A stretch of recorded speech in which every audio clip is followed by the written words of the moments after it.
La gestion du risque numérique est un élément essentiel de la gouvernance d'une organisation, mais aussi d'un projet. Elle permet de protéger les actifs numériques et d'assurer la continuité des activités et aussi de minimiser les impacts financiers liés à des incidents d'origine cyber. C'est une discipline qui requiert des compétences de plus en plus pointues, du temps à y consacrer, des charges à prévoir et bien sûr un budget. Il s'agit ici de vous donner un rapide aperçu des points clés à retenir dans le cadre de la gestion d'un projet. Je vous propose de commencer cette partie par prendre quelques instants pour réfléchir à cette question: quels sont les risques d'origine cyber, c'est-à-dire les événements imprévus qui ont une origine numérique. Alors voici quelques exemples pour répondre à cette question. Tout d'abord les cyberattaques, c'est-à-dire les intrusions, les vols de données, l'installation de logiciels malveillants. Les erreurs humaines, la suppression accidentelle de données, des configurations incorrectes de systèmes. Les pannes matérielles ou logicielles qui vont entraîner des défaillances de serveurs, des défaillances de logiciels, du code malveillant à l'intérieur des solutions logicielles. Des risques liés à la conformité, c'est-à-dire le non-respect des réglementations, par exemple sur la protection des données, sur la résilience, pour vous donner deux exemples.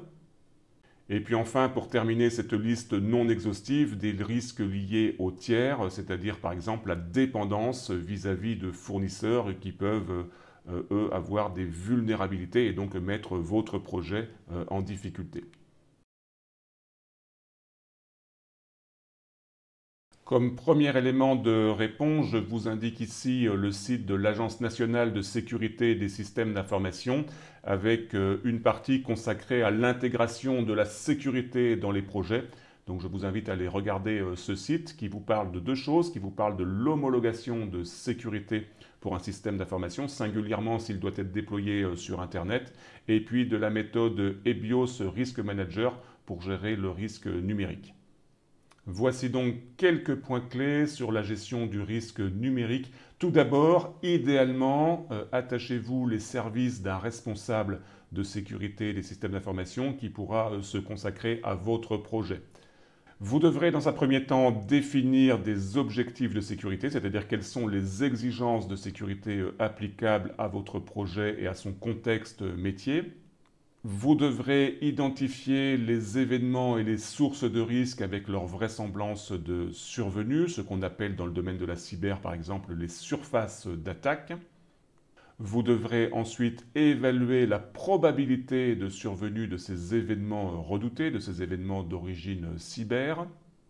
Vous devrez en analyser, en évaluer la gravité, c'est-à-dire l'impact sur votre système d'information, puisque vous aurez des risques résiduels que vous devrez accepter par rapport aux coûts pour pouvoir se prémunir de tous les risques cyber. Vous devrez mettre en place, bien sûr, pour vous prémunir de ces événements redoutés, des mesures de sécurité, et puis piloter rigoureusement et contrôler tout au long du projet la sécurité. Alors qu'est-ce que c'est que le contrôle? Eh bien c'est contrôler que les mesures qui ont été mises en place sont appliquées, par exemple que le personnel est régulièrement sensibilisé aux problématiques de sécurité, que le code informatique est évalué, qu'il y a des diagnostics de sécurité qui sont faits et que ce qui ressort de ces diagnostics de sécurité est traité par les équipes. Voici un petit focus maintenant sur EBIOS Risk Manager, qui est une méthode d'analyse de risque française et qui fait référence dans son domaine. Elle permet aux organisations de réaliser une appréciation et un traitement efficace des risques. Cette démarche permet de bien comprendre les risques afin de décider des mesures de traitement les plus appropriées. Elle est basée sur une série d'ateliers qui permet de comprendre les sources de risques, d'apprécier les risques et de mettre en place les mesures de traitement. Vous pouvez télécharger le guide gratuitement sur le site de l'Agence nationale de sécurité des systèmes d'information. EBIOS Risk Manager définit une échelle de gravité à 4 niveaux. Le niveau G4, critique, qui est une incapacité pour la société d'assurer tout ou partie de son activité avec d'éventuels impacts graves sur la sécurité des personnes et des biens. Le niveau 3, c'est une forte dégradation des performances de l'activité avec d'éventuels impacts significatifs sur la sécurité des personnes et des biens. Le niveau 2, dégradation des performances sans impact sur la sécurité des personnes et des biens. Et le niveau 1, aucun impact opérationnel ni sur les performances ni sur la sécurité des personnes et des biens.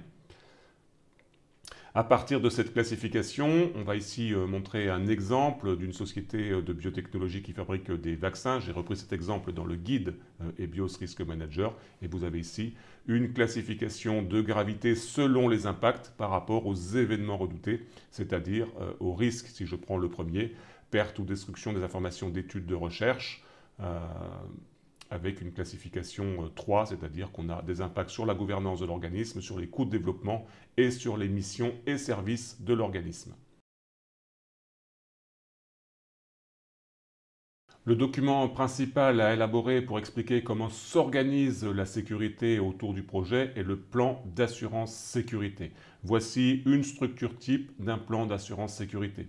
Dans une première partie d'introduction, vous allez présenter le projet et ses objectifs. Vous allez justifier pourquoi est-ce qu'il faut un plan d'assurance sécurité sur ce projet, en définir son périmètre, quel est le système qui est couvert par le plan d'assurance sécurité, quelles sont les données, quels sont les acteurs impactés, et puis présenter les acteurs et puis les rôles en matière de sécurité.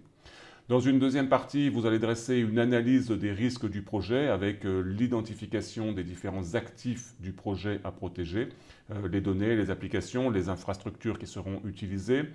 Vous allez procéder à l'évaluation des menaces et des vulnérabilités spécifiques du projet, cartographier ces risques, donc en tenant en compte la criticité des actifs et puis la vraisemblance de survenue des événements redoutés, c'est-à-dire des menaces.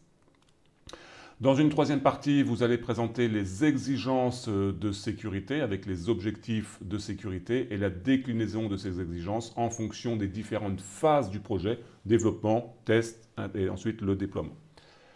Dans une quatrième partie, vous allez présenter les mesures de sécurité avec la description de ces mesures, les contrôles d'accès, la sécurisation des environnements, les mécanismes cryptographiques avec les processus de chiffrement des données sensibles, les plans de sauvegarde et de restauration de données. Vous préciserez ensuite la gouvernance et l'organisation autour de la sécurité avec les rôles et responsabilités, les procédures de communication et l'intégration de la sécurité dans le cycle de développement, que ce soit agile ou en cycle en V, avec l'organisation des revues et diagnostics de sécurité qui doivent être réguliers tout au long du processus de développement. Dans une sixième partie, vous présenterez la gestion des incidents avec les procédures d'alerte et de réponse aux incidents de sécurité, le plan de communication, les procédures de gestion des vulnérabilités. Et dans une septième partie, vous présenterez le suivi et l'évaluation, donc les indicateurs de performance, les audits de sécurité et les revues et mises à jour du plan tout au long du projet pour s'adapter bien sûr aux changements qui pourraient survenir. Dans une huitième partie, vous pourrez référencer bien sûr des annexes avec les politiques de sécurité du projet, les procédures détaillées de gestion d'incidents s'il y en a qui existent au sein de votre organisme, les plans de reprise d'activité en cas d'incident impactant le projet, c'est pareil en reprenant ce qui existe dans l'organisme, et puis les coordonnées des contacts pour les questions de sécurité. Voilà, vous avez ici le plan type d'un plan d'assurance de sécurité projet.